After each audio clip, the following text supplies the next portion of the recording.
adanya tindak pidana dan juga menemukan siapa-siapa yang nanti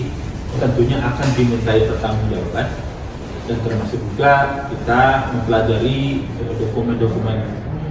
pertanggungjawaban yang nanti akan tentunya ke depan akan dilakukan perhitungan terkait berapa potensi kerugian negara dari dugaan tindak pidana korupsi dalam hal pengelolaan dana hibah KONI Kabupaten Lahat tahun anggaran 2023. Tentunya kegiatan pada hari ini adalah salah satu bentuk komitmen kami Kejaksaan Negeri Lahat dalam hal pemberantasan dan pencegahan tindak pidana korupsi, termasuk upaya kami untuk menyelamatkan keuangan negara dan keuangan. Itu kami sampaikan uraian terkait dengan penyidikan dugaan tindak pidana korupsi pengelolaan dana hibah KONI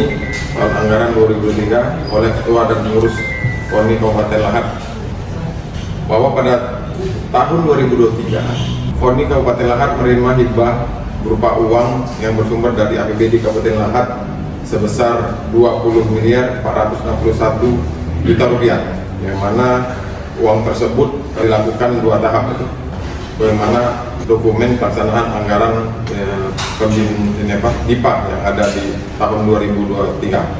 Kemudian terdapat juga temuan dari BPK RI nomor 39, yaitu pengelolaan belanja hibah KONI tidak tertib sebesar 1,76 miliar rupiah lebih kurang. Bagaimana rinciannya, ada beberapa item-item yang dari hasil temuan BPK, yang mana dari temuan BPK tersebut ditindaklanjuti oleh Inspektorat yang diteruskan ke pihak kejaksaan, yaitu bidang perdata dan tata usaha negara pada saat itu, untuk melakukan upaya pemulihan keuangan negara atas temuan dari BPK tersebut. Namun setelah dilakukan upaya pemulihan tersebut, pihak dari KONI Kabupaten Lahat tidak sanggup untuk memenuhinya, sehingga berdasarkan surat perintah penyelidikan dari Kepala Kejaksaan Negeri, kami melakukan full data full bucket terhadap kekurangan atau temuan dari BPK tersebut. Maka dari pengembangan tersebut ditingkatkan penyidikan oleh surat perintah Kepala Kejaksaan Negeri Lahat, bahwa pada saat proses penyidikan, tim penyidik Kejaksaan Negeri Lahat menemukan fakta-fakta bahwasanya terdapat indikasi pemalsuan tanda tangan terhadap laporan pertanggungjawaban dan pemotongan biaya kepada tiap-tiap cabang olahraga atau cabur, yang mengakibatkan laporan pertanggungjawaban itu yang diindikasikan maaf.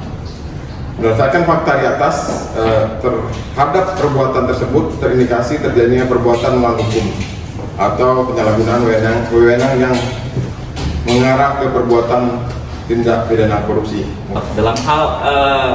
penegakan hukum ini, kami tim sudah memeriksa 14 saksi, yang mana masing-masing saksi tersebut ada korelasinya terkait dengan pengelolaan dana hibah KONI tahun anggaran 2023. Kemudian di samping itu juga kami telah mengamankan dokumen-dokumen baik berupa elektronik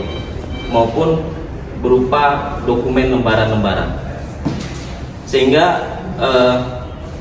kami telah menemukan cukup bukti bahwa ada suatu peristiwa pidana dalam pengelolaan dana hibah KONI tahun anggaran 2023, dan ada perbuatan melawan hukum secara formil sebagaimana yang dijelaskan oleh Kasipidsus. Jadi dalam hal ini penyidikan masih sifatnya umum. Jadi kami masih memilah-milih berdasarkan alat bukti yang kami dapat dulu, dihubungkan dengan dokumen-dokumen, baru kita melihat tingkat kesalahan dari masing-masing pengurus ataupun ketua, ataupun ada pihak lainnya